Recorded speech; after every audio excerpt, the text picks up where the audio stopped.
สวัสดีค่ะพ่อแม่พี่น้องสวัสดีFCทุกท่านเนาะค่ะมื้อนี้กลับมาพบมาพอกับเจตาพารวยคือเก่าค่ะในทางช่อง YouTube คลิปนี้เจตาจะวางแนวทางของรัฐบาลไทยค่ะรัฐบาลไทยค่ะพี่น้องวันที่16ที่ผ่านมาเนาะ16ธันวาค่ะโค้งสุดท้ายเด่นหลัก10ของเจตาค่ะโค้งสุดท้ายเด่นหลัก10รัฐบาลไทย52ล่างหลัก10ออกหน่วยประวัติของเจตาค่ะรัฐบาลไทยเด่นหลัก10บนเป็นบนล่างเป็นล่างหลุดไปเนาะค่ะหลุดไปไม่เดิน52เนาะค่ะรัฐบาลไทย3ตัวออก89552ล่างของเจตา24หลุดไปขอโทษขออภัย FC หลายๆค่ะมาไปตามใหม่วันที่2ปีใหม่เนาะค่ะปีใหม่แล้ว69ค่ะพี่น้อง69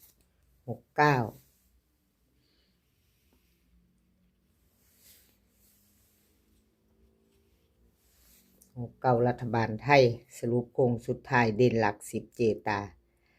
วันที่2เด่นหลัก10บนเจตาให้3ค่ะล่าง6 2ตัวค่ะ35ล่าง64หน่วย10บนเป็นบนล่างเป็นล่างค่ะเจตาพารวยโค้งสุดท้ายเด่นหลัก10รัฐบาลไทยค่ะพี่น้องรัฐบาลไทยใครจะไปต่อกับเจตาเตรียมแคปหน้าจอค่ะเอาไปลุ้นกันวันที่2เนาะเป็นปีใหม่เนาะค่ะเจตาลงให้ก่อนมือหนึ่งเป็นปีใหม่ค่ะปีใหม่ลงส่งท้ายปีเก่าไปต้อนรับปีใหม่โค้งสุดท้ายเนาะค่ะวันที่2เนาะเลขทุกตัวเอามาวางเพื่อเป็นแนวทางโปรดใช้วิจารณญาณในการรับชมเป็นอย่างสูงค่ะรัฐบาลไทยถ้าชอบกระจัดคัดกระพานเนาะค่ะมีเวลาหยิบจับลอตเตอรี่กันอยู่ค่ะพี่น้อง35กับ64 35บน64ล่างค่ะเด่นหลัก10 3บน6ล่างแคปหน้าจอค่ะแคปหน้าจอได้ไปต่อเป็นของใครแคปหน้าจอเนาะค่ะ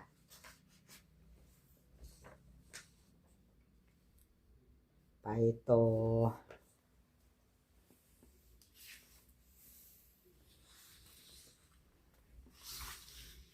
เพชรค่ะ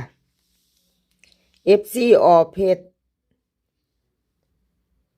ว่าอย่างไรเข้าไปอยู่เด้อค่ะวันที่16ที่ผ่านมา16ธันวาเนาะค่ะเพชรรัฐบาลไทยบนค่ะบน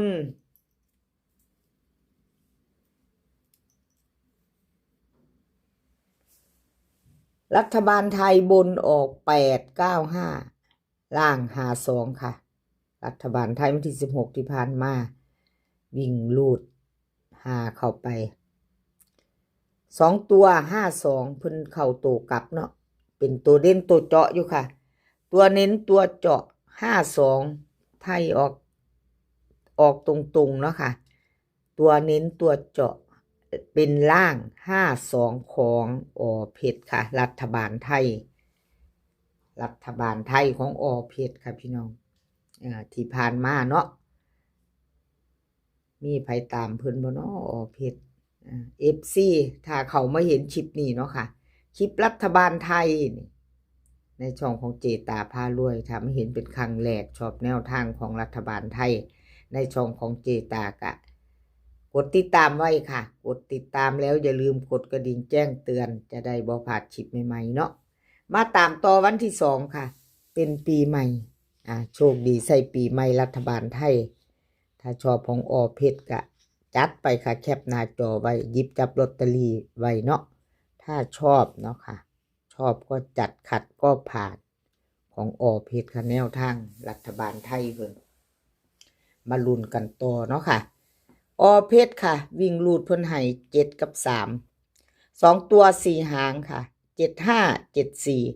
33736 3ตัว3หางค่ะ3ตัว2หาง763 375วิ่งลูดเพิ่นล่อง7เด่น3ค่ะรอง7เด่น3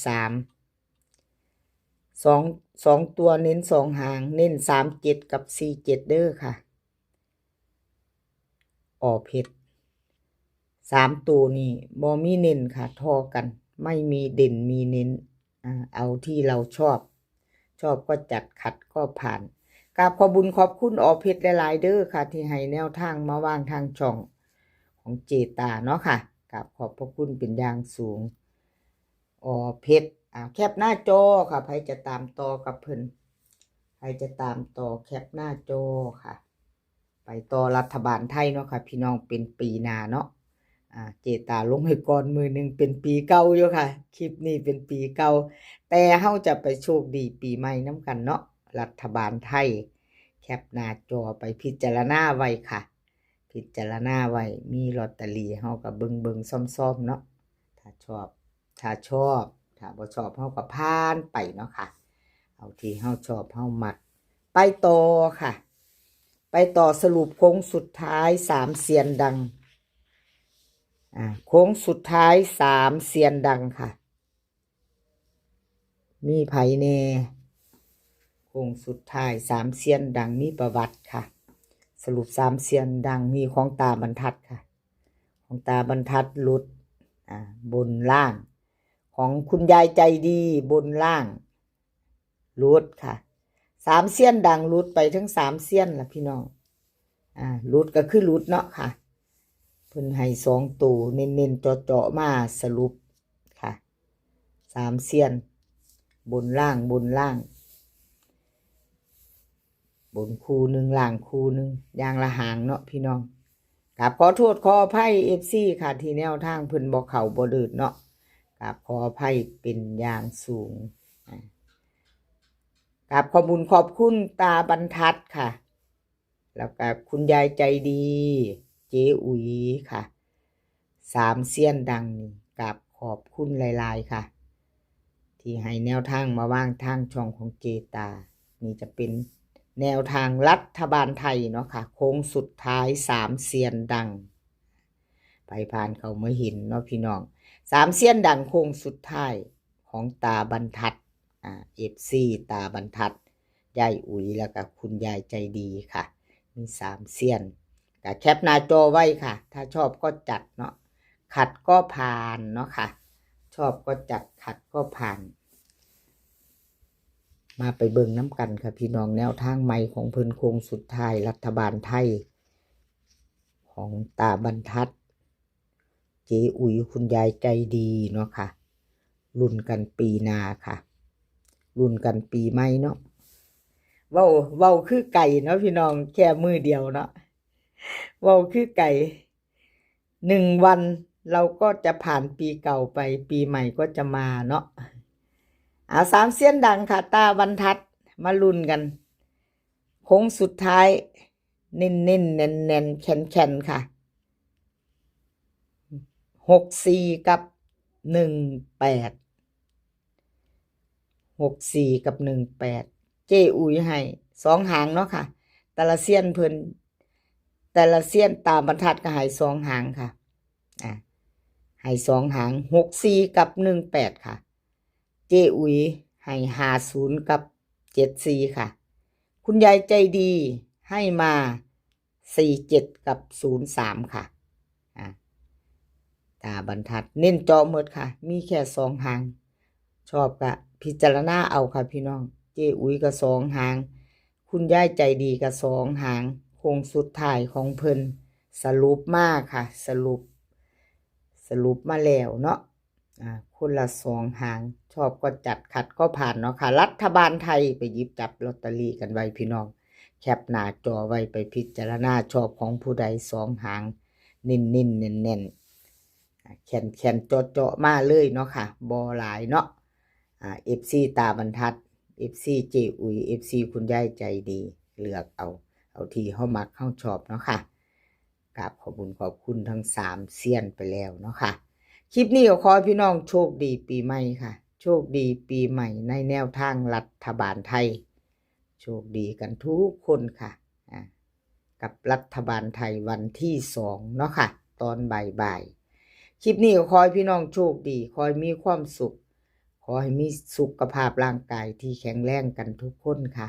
เดินทางไปไสก็ขอให้ปลอดภัยเดินทางไปขอให้มีโชคกลับมาขอให้มีชัยคลิปหน้าพอกันใหม่